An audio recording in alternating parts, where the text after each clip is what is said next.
pressions occidentales vont de pair. Dès que les États-Unis vont relâcher cette pression, on aura un relâchement de la pression islamique d'identification à des idées qui viennent aussi d'Arabie Saoudite largement, et on va avoir un recul de l'idéologie et de la posture islamique dans la société, parce qu'elle est directement pour moi le résultat d'un sentiment de résistance face à l'occupation occidentale. Alors, on est dans une guerre de libération moderne.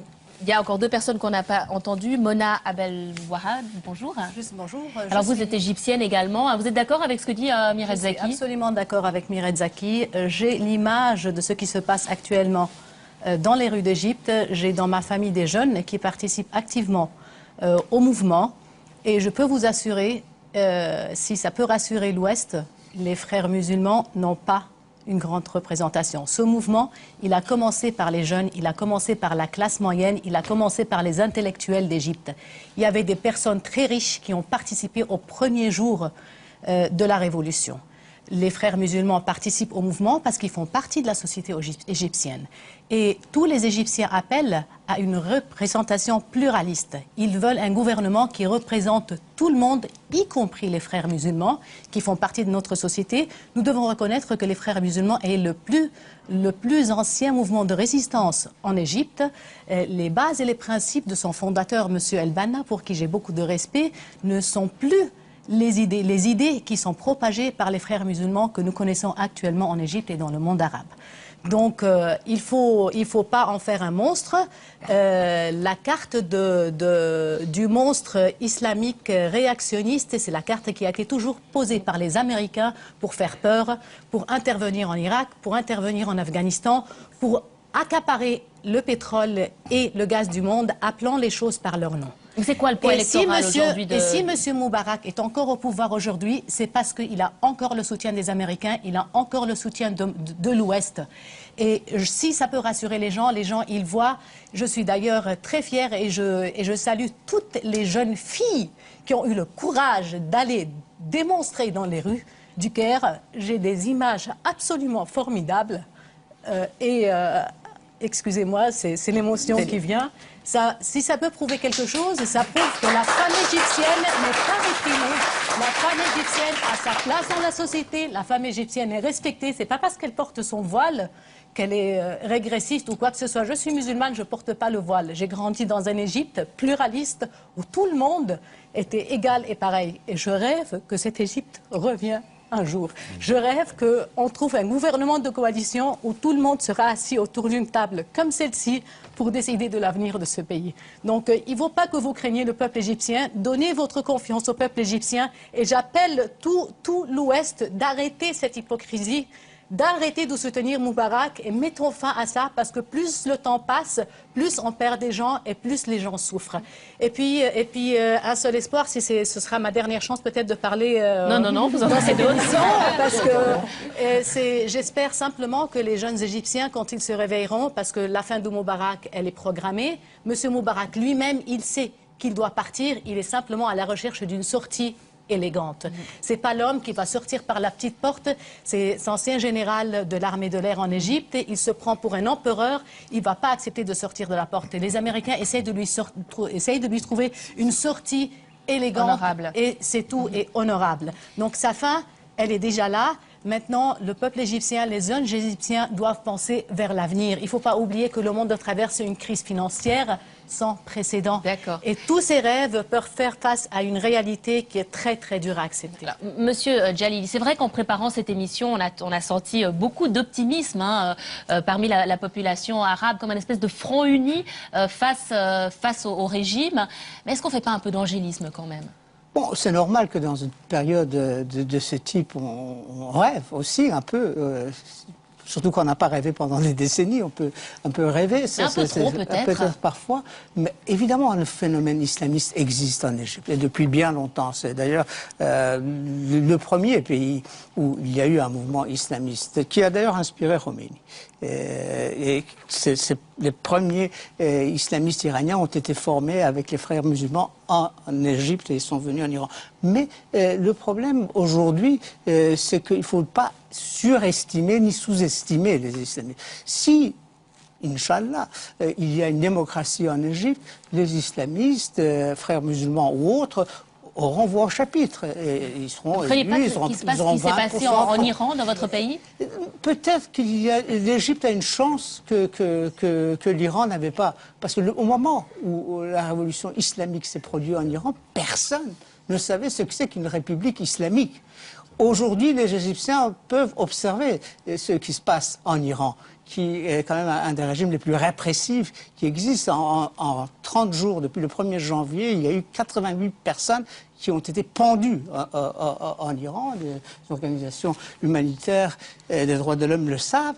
Donc, ce n'est pas un modèle qui inspire la société égyptienne pour aller dans cette direction-là. Donc, la révolution islamique n'est pas tellement exportable, ou la République islamique plutôt n'est pas tellement exportable, même pas en Afghanistan. Tariq Ramadan. Oui, moi, juste une chose, parce que implicitement dans votre question, ça reste quand même l'idée d'un épouvantail, et on aurait une espèce de bloc monolithique où seraient tous les islamistes. Il ne faut pas du tout aborder la question de cette façon-là, ni en Afrique du Nord, ni au Moyen-Orient. Parce que si vous écoutez les acteurs de ces mouvements-là, vous avez des positions qui sont tout à fait intéressantes et qui ont évolué sur la question de la démocratie, sur la question du modèle. Je pense qu'il faut faire très très attention. Cette diabolisation a fait le jeu pendant longtemps de ce dont on parlait, la perception binaire. On ne pourra, et il ne faut considérer les choses que dans la confrontation. Aujourd'hui, vous ne pouvez pas, dans le monde majoritairement musulman, négliger le référent islamique. La question est de savoir comment ce référent va être intégré à la question politique. Alors, est-ce que c'est en suivant le modèle iranien? Est-ce que c'est en suivant le modèle saoudien? Est-ce que c'est autre chose qui se passe? Mais à force... Pardon? Suivant le modèle turc. Voilà, exactement. C'est exactement ce que je voulais dire. On a une diversité de tendances. Qu'est-ce qu'on a dit avant que les Turcs arrivent au pouvoir? C'est impossible. Ils sont islamistes. Ce sont ceux qui aujourd'hui ont montré une capacité d'évolution et d'intégration de l'élément féminin à leur représentation politique qu'on n'a jamais dans le clan du Moubarak. Pour vous, c'est un modèle, la Turquie? Il n'y a pas de modèle pour moi. C'est un très très bon exemple d'une évolution et d'une discussion. Je suis assez critique d'ailleurs par certains choix économiques de la Turquie, mais je trouve intéressant sur le plan du référent les nouvelles perspectives qu'ils ouvrent. Et donc laissons cela apparaître. Il faut faire confiance à la capacité critique des peuples, plutôt que de juger avant eux de ce qui est bon ou pas, parce qu'on a l'impression que c'est quand même l'imposition occidentale qui joue toujours. Alors, j'aimerais encore entendre quelqu'un, c'est M. Wardiri. Hein, vous êtes très connu des romans, un de plus, puisque vous avez été pendant très longtemps le porte-parole de la mosquée de Genève. Qu'est-ce que vous répondez, vous, à ces gens qui disent, mais dans le fond, on préférait presque une bonne dictature à une république islamique? Je trouve que c'est mépriser le peuple que de parler ainsi. De tout temps, on a considéré ces peuples comme des peuples mineurs, des peuples qui n'étaient pas suffisamment mûrs pour pouvoir faire leur choix. Je trouve dommage que ces discours sont tenus par des gens qui sont démocrates, des gens qui défendent la démocratie chez eux et qui en même temps entretiennent la dictature chez les autres. Donc pour moi, je trouve qu'aujourd'hui, ce que nous voyons, ce que nous avons vu en Tunisie, ce que nous voyons en Égypte, c'est un peuple qui, comment dirais-je, par l'énergie du désespoir, ouvre des portes d'espoir. Il a envie de vivre autre chose et on n'a pas le droit de lui confisquer cette victoire. On n'a pas le droit de suspecter ce qu'il veut. C'est vrai que l'on peut discuter sur qui va récupérer quoi, mais je crois que on peut parler comme cela autant qu'on veut, mais aujourd'hui, tous tels que nous sommes, que ce soit nous les Arabes là-bas ou les Occidentaux ici, nous recevons une leçon magistrale de la part de peuples qu'on avait considérés comme étant complètement exclus de l'histoire, complètement anesthésiés. Donc, d'abord, respecter ce peuple qui veut autre chose. Moi, ce que j'ai entendu dans tous les slogans, c'est liberté, dignité, démocratie. Est-ce que ces peuples-là, on peut leur faire confiance que la démocratie qu'ils veulent mettre en place, c'est la même démocratie que nous voulons ici? Eh bien, je crois que oui. Je crois qu'aujourd'hui, ces peuples ont envie de vivre librement. Moi, je sais, par exemple, que j'ai vécu le colonialisme.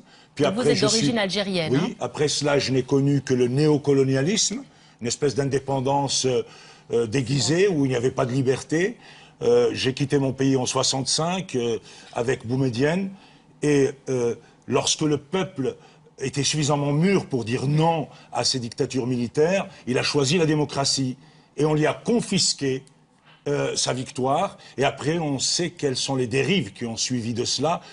Il faut arrêter, je crois qu'il faut donner la chance à ces peuples de faire leur choix. Le peuple est souverain ici.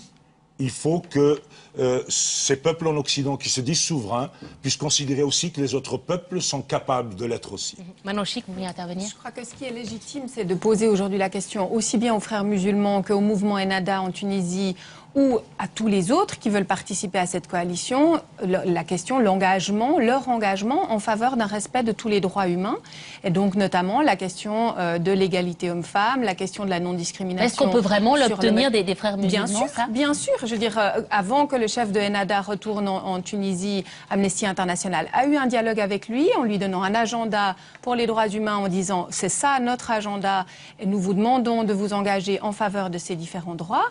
Alors voilà, je pense qu'on doit avoir le même dialogue aujourd'hui avec les frères musulmans. Si les frères musulmans veulent faire partie d'une coalition démocratique, eh bien ils doivent s'engager sur un certain nombre de choses. La peine de mort en fait aussi partie.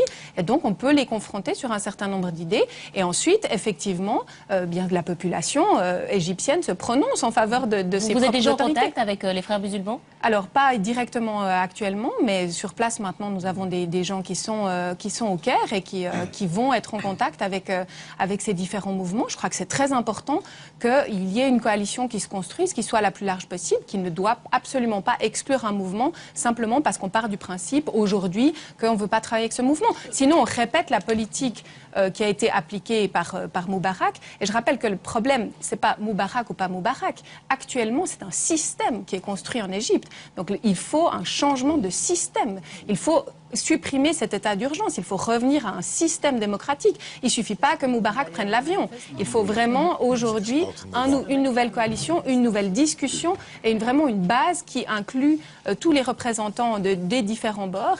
Et les frères musulmans, clairement, en font partie et on doit les confronter. Si on a aujourd'hui des questions légitimes à leur poser, on doit les confronter à ces questions. Antonio Gers, vous avez rencontré des islamistes, notamment en Tunisie. Tout à fait, on a rencontré Rachid Ghanouchi, qui est le leader historique du mouvement Ennahda, qui est le parti islamiste de la Tunisie. Il nous a reçus à la descente de son avion de retour chez lui après 20 ans d'exil. Et c'était très intéressant puisqu'on a pu aborder avec notre petite délégation parlementaire les questions de l'égalité homme-femme, les questions des rapports entre la religion et l'État et les questions du respect des religions minoritaires. Et je dois dire que cette personne a eu un discours très clair sur ces questions-là. Évidemment qu'il ne perçoit pas les rapports hommes-femmes tels que, par exemple, moi je le perçois. Mais il s'est engagé très clairement, son mouvement a déjà signé un protocole avec les autres partis, notamment de la gauche laïque, à respecter pleinement l'égalité homme-femme qui est aujourd'hui déjà inscrite dans la constitution tunisienne. Ça, par exemple, c'est un engagement ferme de sa part. Deuxièmement, sur la séparation entre l'Église et l'État, il considère tout à fait que l'État doit avoir une posture finalement distante de la religion. Et il a cité plusieurs modèles européens. Il a passé 20 ans à Londres, donc pour lui, il expliquait qu'évidemment, le système britannique n'est pas le même que le système français. Mais ce que j'ai trouvé intéressant, c'est que lui-même se référait à des systèmes qui existent en Occident pour se situer quelque part là-dedans. Et enfin, sur le respect des religions minoritaires, il nous a fait gentiment la remarque qu'il respecterait évidemment les chrétiens et les juifs qui sont sur leur territoire, y compris dans leurs bâtiments religieux, et qu'il ne demanderait pas que les églises chrétiennes soient privées de leur clocher. Il faisait référence à une décision de la Suisse, donc, des minarets. Donc on voit que même là-dessus, il prend une posture quelque part moins extrémiste que nous l'a prise l'UDC chez nous, qui, sur la question homme-femme, par exemple, l'UDC qui préconise que les femmes restent à la maison. C'est un peu de l'angélisme tout ça, Antonio Gers. Non, mais ce que je veux dire, c'est qu'il faut être prudent. Mais il faut aussi laisser une place. En Suisse, comme ailleurs en Europe, on a un parti démocrate chrétien. Il a dit, nous on veut être le parti islamique, démocrate islamique. C'est-à-dire un parti qui se réfère à des valeurs religieuses, mais qui accepte le jeu démocratique. Et je crois que c'est ça le fondement de l'affaire. C'est est-ce qu'il accepte le jeu démocratique, du pluralisme, du respect des droits fondamentaux. Cela n'est